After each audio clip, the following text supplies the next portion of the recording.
Hey everybody, this is Steven from PopCultureMaven.com, and we're back with this week's new comic book reviews.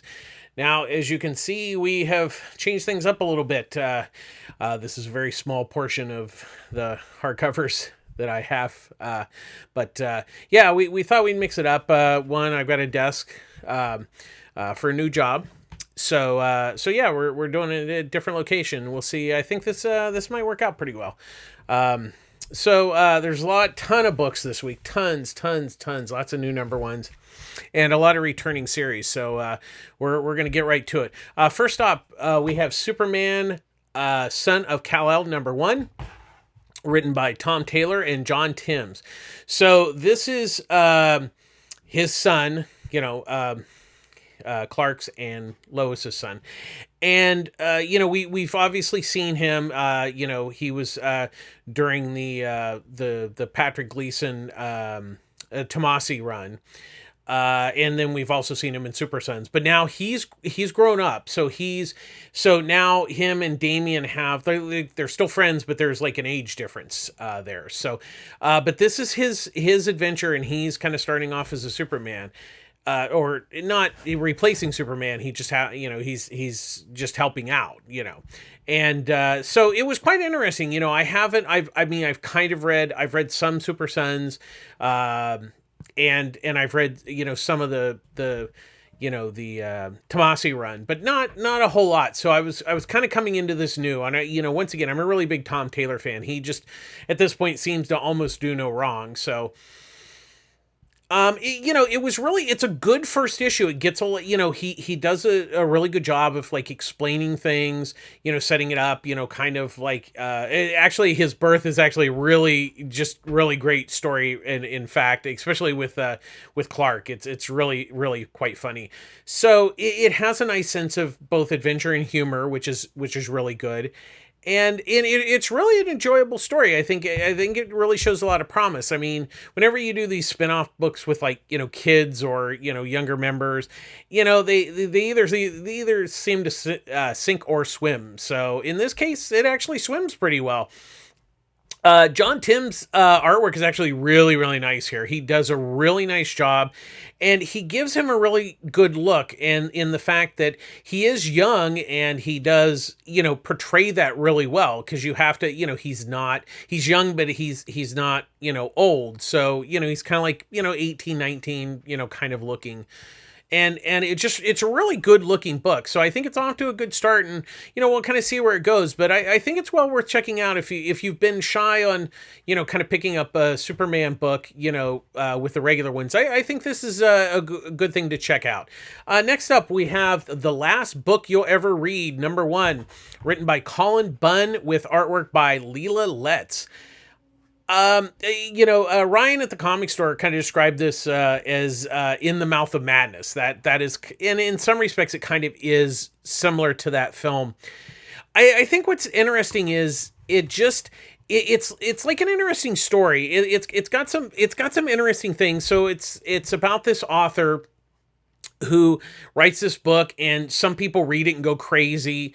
And, so people have many different reactions to the book, and, that's the basic, premise of the story. And it's really interesting. It kind of turns people, into like, demons or whatever, and it's interesting. I think where I kind of struggled with it was Letts' artwork. Well, I really hate, it's not bad. I really want to say that it's not terrible artwork, but I think it is really inconsistent. And that is a bit of a problem when you're reading it, because, you like have, nice panels and good panels and stuff. And then, you just see stuff that is kind of like, okay.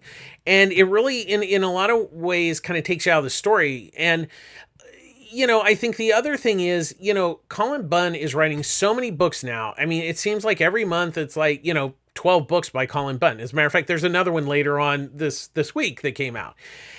And I think this was like a good idea. I think that the premise is good, but I think overall it just like, it was okay. It was like, okay, that's nice. I've read this, it has, blood and horror, and there's some interesting things, but I don't think there was not a really big catch to it. So I think it's one of those. I mean, if you're a horror fan, and you're not picking up a lot of books, I kind of think it's worth checking out. Just like I said, I kind of wish the artwork was a bit more consistent, but overall, I don't think the book's terrible. I think it's just it's kind of okay. It doesn't really, it really doesn't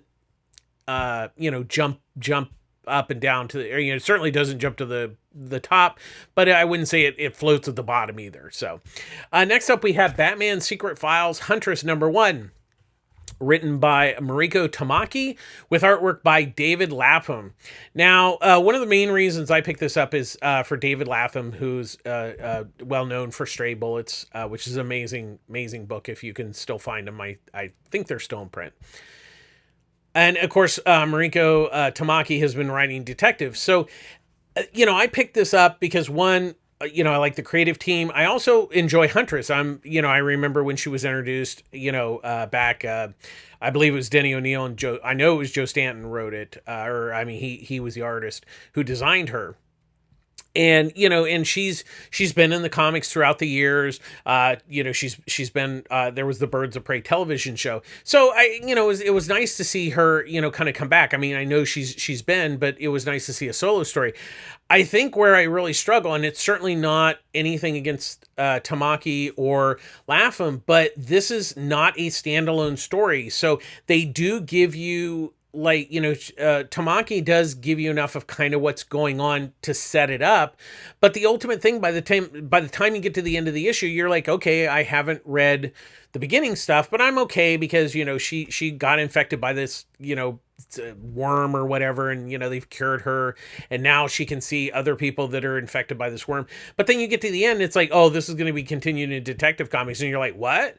And I really do not like when they do this. I mean, if you're spotlighting a character, and I get if you say that you can see more of her in Detective, but literally the story does not end. It's like, oh, well, it's going to continue in Detective, and I'm just like, nope, I do not like that. So in that respect, I can't recommend buying it by itself. Now, if you have been buying Detective and been following it, then this is fine.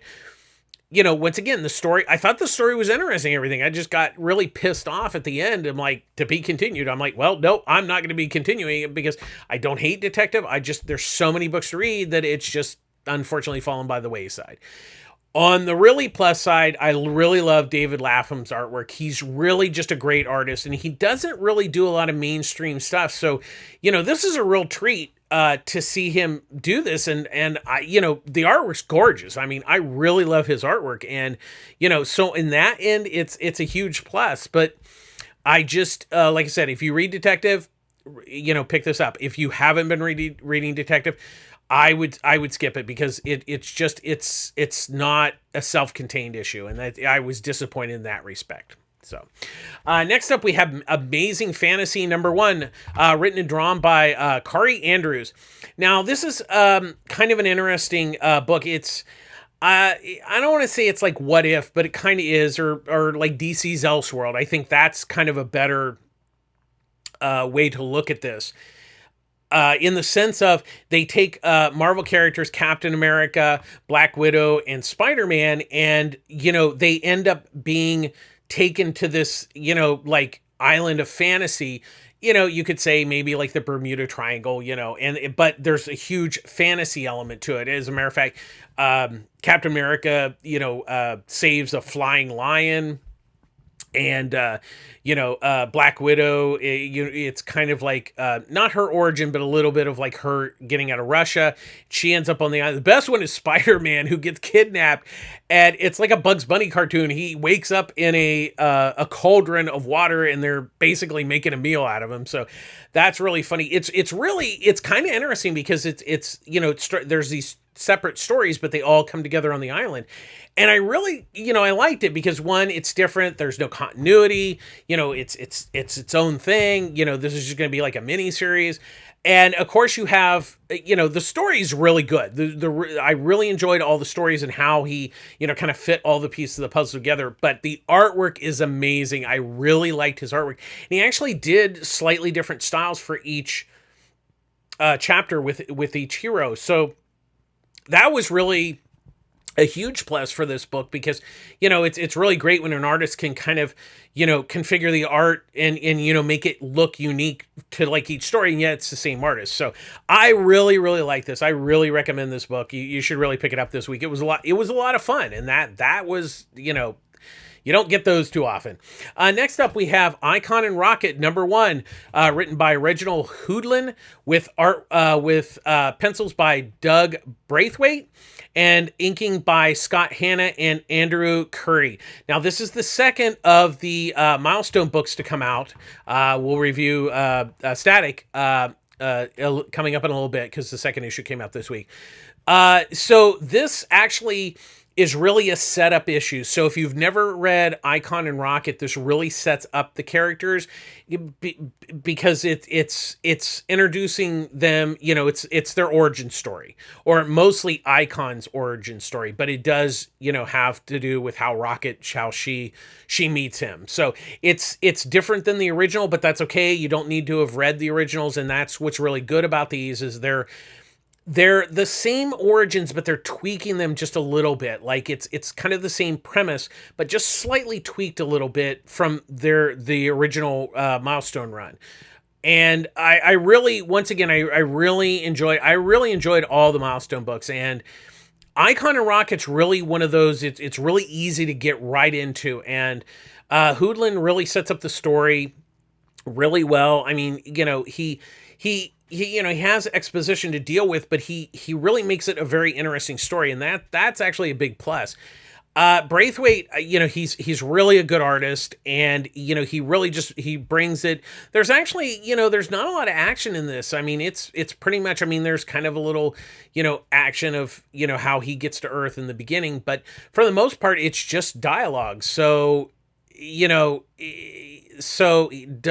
Braithwaite really, he really brings it because it's just kind of emotions and stuff, and he really does a good job. And I'm really glad Milestone is back. I think these books are great. Hopefully, after these miniseries, I think it's kind of a test to see how well they do.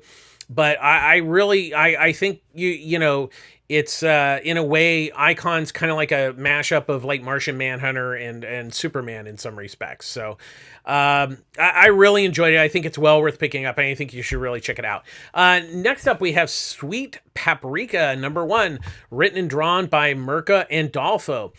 Now, if you're not familiar with Andolfo's work on her own, now she was doing the backup story in Joker with Punchline. She was doing the artwork on it. So, but her artwork, when she does her own book, it's very much her style. That's more, when she does that, she's doing like a DC or, like more, comic book. I mean, I see her style in there, but it's not like her doing her own stuff. So what this is, the basic premise is, it starts off with this little girl. She has 2 dolls, and we love each other. She's playing and family, and it's like, we'll get together, we'll get married, and then let's have babies. And the dad's like, what? And the mom and dad comes in. The dad's like yelling, she's gonna grow up to be a whore and everything. So that's the basic setup, and you find out. So she's become a very successful businesswoman, but she has no sex life. And, like there's the delivery guy that comes in who's really hot, and all the girls are like, oh, he's so hot, and she's like, yeah, whatever, like drop the packages, get out of here. You're just causing chaos with your sexual energy. So what it is when she does think about sex, it's almost like in the first episode of Glee when Finn thinks about sex, his mom said it's bad, and then he remembers, he associates it with hitting somebody with a car. So it's the same type of thing here, where she associates sex as bad because her dad said it was. So that's a basic premise here. So I wouldn't say that this book's for everyone, and it's not because of the sex or anything like that. I think it's really, it's very psychological. It's very, there's definitely a sex angle to it. It's not full of sex. There's a little bit of sex, but it's very tastefully done. I really want to say that. She does a great job of tastefully done. But she also doesn't shy away from, sexual repression, tropes and things like that, which I think are really great to talk about. And I think comics are a really good medium to kind of talk about those type of things. So, with that, I mean, if that, doesn't turn you off or intrigues you, I think you should check it out. I really love her artwork. I like it when she does her own artwork. She just has a really great style, and it just, it really looks good. It's a really nice looking book, and it's definitely something different, and that's what I like about it. It's not something that's necessarily gonna like blow you away, but it was enjoyable, and I liked that, she's able to kind of frankly talk about sex, and that it's not a taboo thing, it's natural, and I really appreciate that. So if that seems up your alley, check it out. Next up, we have Batman Reptilian #2, written by Garth Ennis and painted by Liam Sharp. And you really want to point out that it's painted. This is, first of all, a very gorgeous book. And what's great about it is, so you have this, we still haven't quite seen the main villain, but he's picking off like Batman's rogue. Like he killed villains in the first issue. I don't know that Mr. Freeze is going to make it out alive. He gets really effed up this issue. And so Batman's like, this is like, he's, in a way, he's kind of, I don't want to say he's scared, but he's like, whoa, this is intense, So he, we kind of, this is kind of a real continuation of that first issue. I want to say almost the first and second issue very much are like really the kind of like the same story in a sense, where it's just going along, it's methodically unfolding, and that's Ennis has always been really good at that, the way he lays out the story, where it's not, it's going to be one of those things to where I'm really enjoying it, but it's really going to read well in one shot. Now, that's not to say that it's not enjoyable as a monthly book, but it's definitely made as a one, full story. But like I said, I still think it's worth checking out. Now, I know a lot of people, this is going to be, if you've seen Liam Sharp's Green Lantern, which is freaking amazing, or even his Brave and Bold or his Wonder Woman work, though that's his, kind of comic style. What he's doing here, first of all, this is a horror story. It's messed up. There's no gray area, and it's dark. It's, but the artwork is absolutely gorgeous. I mean, he's really bringing the A game here. Because this is the best way. We were talking about the comic shop last night. It reminds me a lot of Arkham Asylum when Grant Morrison and Dave McKean did that, where everybody ordered it like crazy, and people were like flipped out by Dave McKean's artwork, but it fit the story, and that's what Liam Sharp is doing here. His artwork fits this story like a glove, and it is absolutely gorgeous. It's messed up. It's beautiful. And if you're a Batman fan that is definitely looking for something that is off the beaten path, it's not, standard comics, this is the one to get. This is a really wonderful book, and I really recommend it. And I say, just buck up and, open your mind to like different types of art, because this is absolutely gorgeous. And if you don't like it, then you're really missing out. Next up, we have Barbaric #2, written by Michael Morrissey, with artwork by Nathan Gooden. Now, the first issue was a real surprise. So think of Conan, except for he can only kill bad people. He can't kill innocent. He has an enchanted axe that gets drunk on blood when he kills the bad guys. So that's what you have. So in the first issue, he rescued a witch. Now she's a witch that kind of has the power, not the power of death, but she has the power to like at that end of like the spectrum. She can't turn people into cats and that kind of stuff, but she can communicate with the dead. And so we kind of learn about her story a little bit more in this issue, but we also learn kind of that she and because of her backstory, we learn that this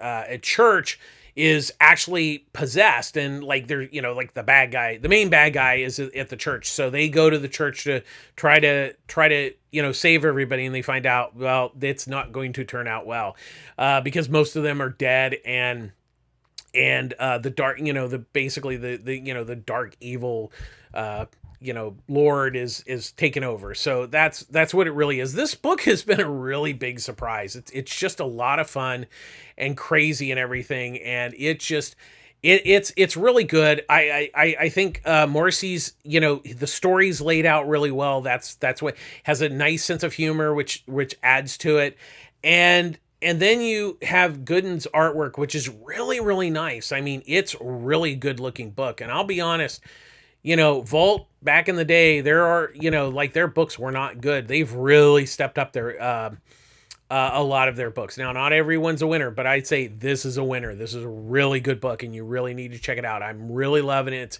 It's fun, it's crazy, and if you're kind of like a Conan fan, then this is right up your alley. Next up, we have Static Season 1, Number 2, written by Vita Ilea, with artwork by Criss Cross. Now, I talked earlier about Icon and Rocket, so that's their first issue. So Static Shock, we've gotten into the second issue, and like I said, it's kind of just a twist. It's not the Static Shock you're necessarily familiar with either the comics or the animated series, because the animated series was fairly close to the comic, but a little more toned down for kids and a little more fun. But this is this definitely has a really neat feel to it. I'm really enjoying it, and like I said, it's. I think the bigger thing is that it has, you know, like that family angle to it with him and his family, and you know, he's kind of got these new powers, and he's kind of discovering it. But then there's like his family and his friends, and plus there's the people that have become either become like have powers or mutants because of the gas that the government used. So there's a lot going on, and I think that Ilea is really handling, you know, kind of handling a lot of spinning plates here, but she really is balancing it all quite well with the story, and it's coming along really nicely, unfolding at a really good pace, and I'm really enjoying it. I think it's just one of those. I mean, we all love Static. He's a great character, and I think she's really found a great new voice for him. And Criss Cross is just really, I love his artwork. He's really a great artist, and he really is just bringing, you know, he's really bringing it here, and it's really a good looking book. It's fun, and like I said, with so far, you know, the milestones are 2 for 2, so that's a really good one. Next up, we have Parasomnia, number 2, written by Colin Bunn with artwork by Andrea Muti. Now, once again, so we had an earlier Colin Bunn, which was I wasn't as thrilled with, but this one I'm really enjoying. And I'll say it's you know, like I did with the first issue. If you're familiar with this the movie The Fisher King, this is very much like this in some respects, where it's like the person has there's 2 levels. Like he's in the past, he's trying to find, well, and then the present. So the present, he's a bum, an older man, and he's trying to find this kid, which is what he's trying to do in the past. So what it takes place, like, say, in colonial times, and what it is all the kids have been taken from the town, and he ends, you know, so at first he gets captured, and then he goes, you know, out to the woods, because there is something out in the woods that has been kidnapping the kids. So, you know, he doesn't know why. Now in the present, he's just, you know, he's kind of lost in everything. So there's kind of a balance between the 2 stories, and it's really kind of interesting because, you know, when you're doing time shift, you have to kind of be careful, but obviously the difference in times does help. You never get lost in the story, which is a really plus to give Bunn for the story. So, you know, he definitely you know, keeps it balanced very well. Mutai's artwork, he really is nice. He doesn't really have too much of a different style for the 2, and that's fine, because they're basically the same story. They're just, you know, kind of taken different times. So I'm really enjoying it. I think it's kind of neat. It's not it's something a little unique in comics, and I'm really liking it. And I think it's worth checking out. I really enjoyed the first issue, and I think the second issue did a good follow up to it. Next up, we have Wonder Woman Black and Gold #2. So this issue has. So there's the first story by Mariko Tamaki with artwork by Jamie McKelvey. Then there is the next story written by Chi Grayson with artwork by Corin Howe. The next story is written and drawn by Tilly Walden. The next story is written by Stephanie Williams with artwork by Ashley A. Woods. And then the final story is written and drawn by Rachel Smith. So this is kind of an interesting issue. The first story is kind of interesting. It's about a god who has his heart removed, and everybody because they have no heart, people don't fall in love, and the world's kind of falling apart. So Diana has to basically put things back together, and that was actually a nice story. The second story by Grayson and Howe was kind of okay. It was just kind of like a basic, bad guy wants to take over the Therascheme and everything. It was nice and everything, but it really, it was okay. It wasn't my favorite of the stories, but I enjoyed it. And the artwork was actually really nice. I did want to say the artwork by McNevin on the first story was really, really quite good. The surprise was the Tilly Walden story that she wrote and drew. Now, you might know her recently because she's doing, there was the Clementine story in Skybound X, #1 that was written and drawn by her that is going to become leading to a graphic novel next year. And her story is basically a silent story, and I really love that, because if you can pull off a silent story and make it work really well, then you've really done a great job. The next one involves Diana and Nubia, and that was the Stephanie Williams, Ashley Wood, and once again, it's a nice story. The artwork's really nice. It was just okay. It was kind of like a contest of champions. Trying they basically kind of team up to win over somebody who's cheating in the thing. But the real big win is the Rachel Smith, the final one.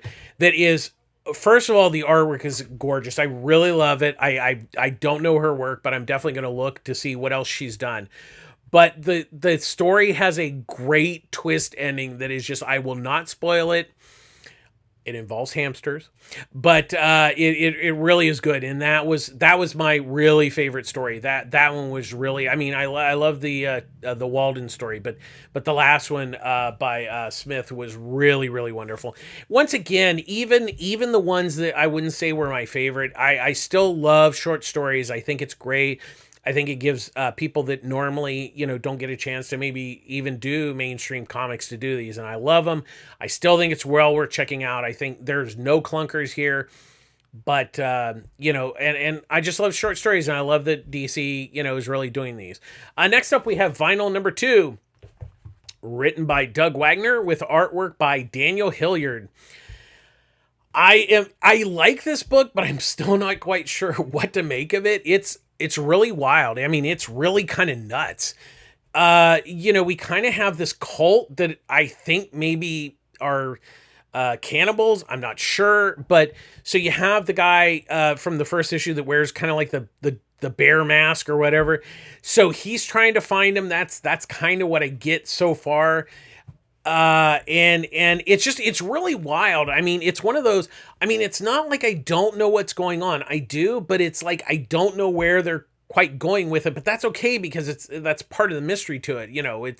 It's just wild. And Wagner, the story is like, it's not that it's not hard to follow. Like, I get where he's going. Like, when I read it, just like the first issue, I get it, but I'm just not quite sure. Because there's a lot of like mystery pent up in this. So it's a wild book. It's definitely, it's not for everyone, but if you're really willing to like kind of hang on to what they're giving you, It's worth kind of looking for. And Hilliard's artwork, he really is a good artist. That is the one thing that really helps, is that when you have a story that's a little bit, a little bit strange, when you have an artist like Hilliard is able to hold it all together and help you get through the story. That's the big win for this for this book that really brings it up. So it's definitely not for everyone. It's a very wild book that I'm still not quite sure what to make of it, but I do like it. It's weird, but I like it. Next up, we have Wonder Woman 776, written by Michael W. Conrad and Becky Cloonan, with artwork by Jill Thompson and Becky Cloonan. And then there's the Young Diana story written by Jordi Belair with artwork by Paulina Ganshu. So this issue is the final part of Diana getting back. And so she ends up in the fairy world, or ends up in a fairy world, this issue. So getting Jill Thompson to draw this is I would say not only a dream come true for Conrad and Cloonan, but for the audience. I mean, Jill Thompson is a brilliant artist, and to have her do this particular issue is like, it's just kismet. And she draws fairies so well. It's a really, first of all, they knew that she was doing it, so they wrote this story for her. And it's a wonderful story.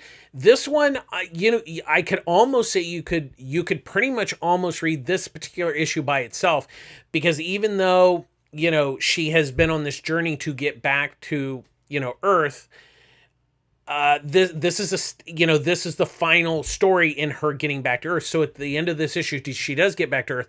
So the artwork in the fairy world is done by Jill Thompson. The last, I think 3-4 pages is when she gets back to Earth, or when she heads back to Earth, is when Becky Cloonan, she does those pages. So that it makes perfect sense, and the styles are different, but it fits perfectly. It's really wonderful. I really have been enjoying this, and I'm really intrigued to see, now that we have Diana back at Earth, where are they going to take it, because she's been on such a big journey. I mean, this has been 7 issues of her journey, through Asgard, and then, the Valkyries and all this other stuff. It's been a wild ride. And I really have to give Conrad and Clooney Cloonan, that they have done a really good job of really laying out a really fantastic story, and that I think has really added greatly to the Wonder Woman mythology, because she is a very tough character to write. And this issue was it was so amazingly charming.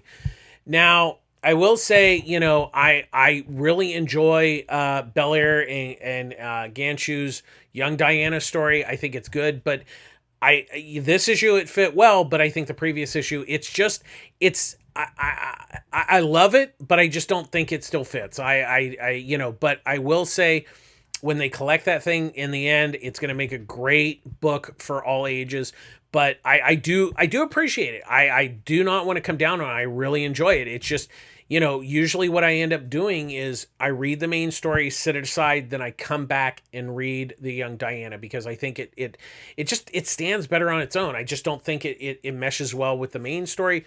That is not a knock against them at all. The talent is really bringing it. I love Ganshu's artwork on it. She does a great job of really capturing Young Diana, and Belair is it's a really good. It doesn't fit. But that set aside, this was a great issue. I love it, and if you're not reading Wonder Woman, it's a damn shame. Next up, we have Brzrkr number 4, written by Keanu Reeves and Matt Kent, with artwork by Ron Garney. So we have learned that Brzrkr, cannot die. So we also learn how he lost his parents. Now we know that he was kind of immaculate conception, so he's, I don't know, an alien or God, we don't know. But this issue, when talking to his therapist, she goes back, and so it's kind of a flashback to when he lived in barbaric times. And we find out what has happened to his parents, and it's really, this has been a surprisingly good book. I mean, like I said, I'll go back to the first issue, and it was just like, blood and craziness and everything. But Reeves and Kent are really coming up with a really interesting story. And I like how we're, the slowly we're kind of revealing. We've actually had a lot more in the past. So I think this will be for the most part, the final part of that past. And, there's a kind of a setup with the therapist and another person I will not mention that, we'll see. And kind of, I think we're going to the story's going to go in a different direction in the fifth issue, where it's going to be more present heavy. So, as I always say, Garney really does a nice job on the artwork. He really brings it. And it's not just, the blood and because there's a lot of blood in this issue again. But, it's like, just the emotions, like when he's talking to the therapist and stuff, or, when you find out, what happens to his parents. He's just a really good artist, and it's really nice to, see him back, on a book that's a huge hit. So I'm still liking it, so I still think it's worth checking out. Next up, we have The Other History of the DC Universe, number 5, written by John Ridley, with layouts by Giuseppe Camuncoli, with finishes by Andrea Cusci. Now, this story is about Black Lightning's daughter. So that's where this is. So it touches on some of the things that we've seen in the previous, but it still stands on its own, as all of the individual issues have. And this is, I believe, the last issue of this series. And what is great is, like, each issue is its own now, but it deals with characters of color in the DC universe, which is obviously very underserved. But I think Ridley has done a great job here of, first and foremost, telling a really good story. Every issue has been top notch. And I like the fact that it's actually a story with art. It's more of kind of like, I don't want to say a picture book, but it's definitely more dialogue than art. It's not laid out like a comic. It's, as you'll see, I'll put some the artwork up, and it's been so good, and it's just so emotional, and you really get to learn about these characters, not just them, about, like, because obviously she was in The Outsiders. And you learn about her and them as a team and all that kind of stuff. So, once again, it is the history of the DC universe, obviously told from a different perspective, but it's still just great stories. And first and foremost, they're great stories. I mean, and once again, it goes back to how we need more diversity in comics, not only behind the scenes, but in front of the scenes. I mean, everybody needs to identify with somebody, and whether it's their heritage, whether it's their ethnicity, whether it's their sexuality, their sexuality. And that is what's been so good about this, is first and foremost, it's great storytelling. That's the key. If you tell a great story, everything else falls into place. And that is what he has done with these issues. And this issue is no exception.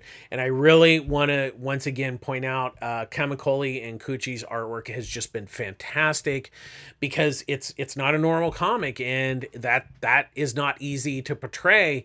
And just the way that the art is laid out, and it really just adds so much to this rich and deep story, that this has been a truly spectacular series, and it got delayed, but it has been so worth the wait. It has been so worth the wait. It's been absolutely amazing. And once again, if you haven't been picking up, or, once again, you can pick up this issue by itself, any of the issues. There is going to be a hardcover collection coming out in a few months. So I highly recommend this series and this book. It's been truly a pleasure to read, and I don't say that lightly. Next up, we have Skybound X number 4. With this issue, so we have the fourth part of Rick Grimes 2000, written by Robert Kirkman and Ryan Ottley. We have excellent short story written by Brandon Thomas, with artwork by Kerry Randolph and Emilio Lopez on artwork. We have The Sea Serpent's Heir, written by Marguerite Scott, with artwork by Pablo Tunica. Then we have a Redneck Story written by Donny Cates, with artwork by Lisandro Esterin.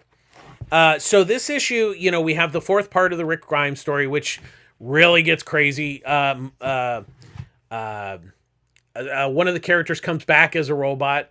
I don't want to spoil it. It's pretty spectacular. And then at the end, there's a giant monster made of zombies. It's really wild. So the next issue is going to be the last chapter. So it's going to be really wild. The excellent story was a little tough because it, when you do a short story, you should assume that nobody knows anything about this, and in a way, it felt like kind of a Reader's Digest version of like the series. I did read Excellence when it came out, and I enjoyed the first few issues, and how some books just fall by the wayside. It certainly wasn't a lack of like I didn't like it, but this just I think this particular story kind of missed the boat a little bit. It didn't feel necessarily super well formatted for like new readers. I mean, I read it and it's fine, but it just, I think it's hard, an Excellent is a hard book to describe. And I think, that it just would have been worked better maybe coming up with a short story that really stood on its own instead of like a highlight reel, which is what it kind of felt like. Now, The Sea Serpent's Heir is something new. That's a new book that's going to be starting. So this is the first time we've seen it. I really, really enjoyed the artwork. The artwork was really, really nice. Tunica's artwork is really nice, and Scott, the script was really good, and I think it's something like, oh, that might be interesting. So kind of a fantasy type story. And then Redneck was actually a really interesting story because once again it kind of gave you a taste of what the book is, but it was a self-contained story. And so what it is it's about a vampire that pretty much doesn't remember the 80s, and he can't remember it because he actually drank blood of people who were high. So he got hooked on blood of people that were high. So it's a wild story. It was really wild and just really, really just insane. Once again, I really like it. Like I said, even with the bit of the problem with the Excellence, I'm still really enjoying it. I think it's great taste of books that Skybound has done, and it really gives people a chance to read something that they haven't read, and I think that's great. Next up, we have Batman Superman number 20, written by Jean Luen Yang, with artwork by Ivan Riaz and Danny Mickey inking him. Once again, I've really enjoyed this. This is Superman, Batman are trapped in a kind of a film world, so there's a lot of time jumping to like westerns and stuff like that. So this last issue, we knew that Etrigan, the demon, is showing up. So the collector who has been basically running this film of them and putting them in different worlds is getting pissed because they're not doing what he wants. So he sends the demon after them, and basically all hell breaks loose. So as always, I appreciate when people write the demon, because when he talks, he rhymes. So that's a challenge to write, and Yang does it really well here. And it's been, first of all, it's been a really interesting story, and I'll say it again, that Batman and Superman really aren't a great team up in some ways. They're really opposites, and it's hard to come up with a good story for them. And Yang has really nailed it here. It's really been wonderful. And then on top of that, you have Riaz's artwork, which is just gorgeous. This is a really great looking book. It's been a lot of fun. I mean, he brought El Diablo back, which was great.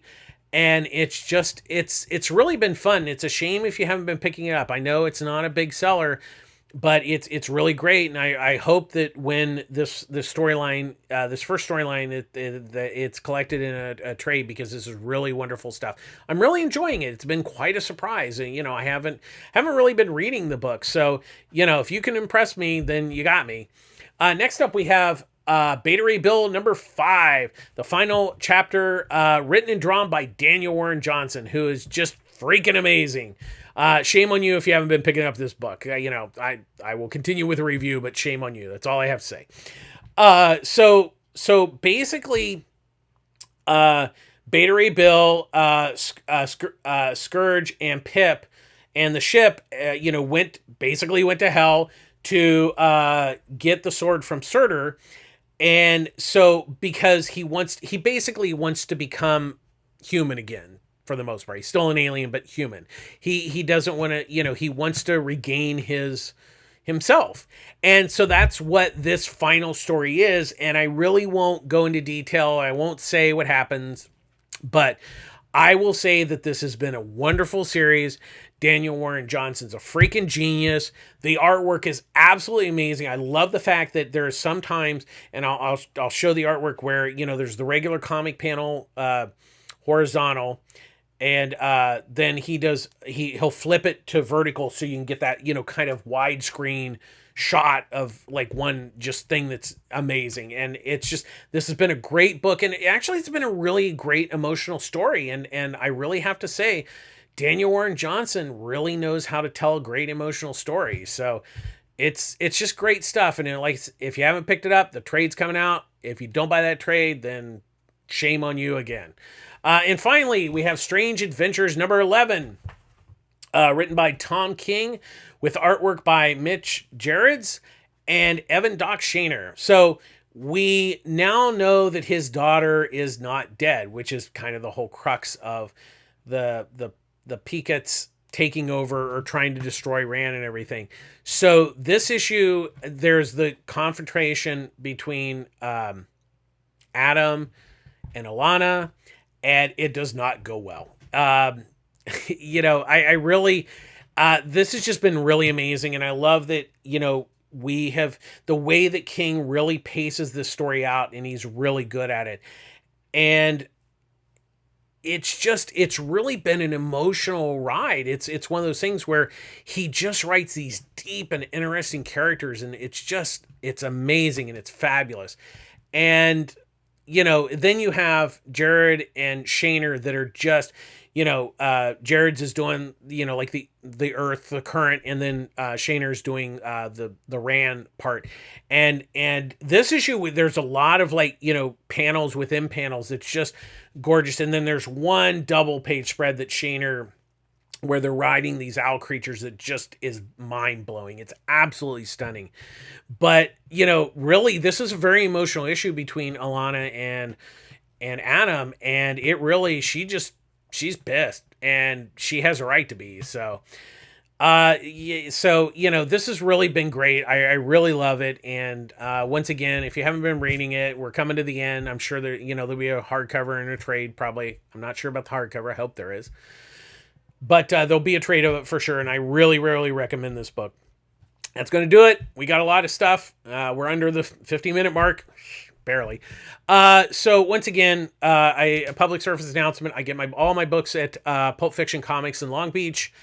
At Ryan and Annie and the team, they run a great store. They have a sister store, different owners, run by Chris and her team, Pulp Fiction Culver City. Both stores offer a great pull service. They make sure you get your comics. They offer 30% off of trades and graphic novels. And I know they offer 20% off of manga too. So they're really great stores. They're really really important to have, and they have great customer service. So if you're in the LA area, I highly recommend both stores. But if you're not, please support your local comic shop. It's very important. And once again, I'll say it, if you're not vaccinated, please get vaccinated. It's getting kind of scary out there again. If you are vaccinated, great. Make sure you're wearing your mask. It's very important. It's getting rough out there again. So please be safe, take care of yourselves, and finally, just be kind. Kindness goes a long way, and being kind to other people really, can make their day. So that's going to wrap it up. Thanks for watching. We'll do it again next week. And once again, please be kind, be safe, take care of yourselves. And this is Steve from PopCultureMaven.com signing out. Thanks. Bye.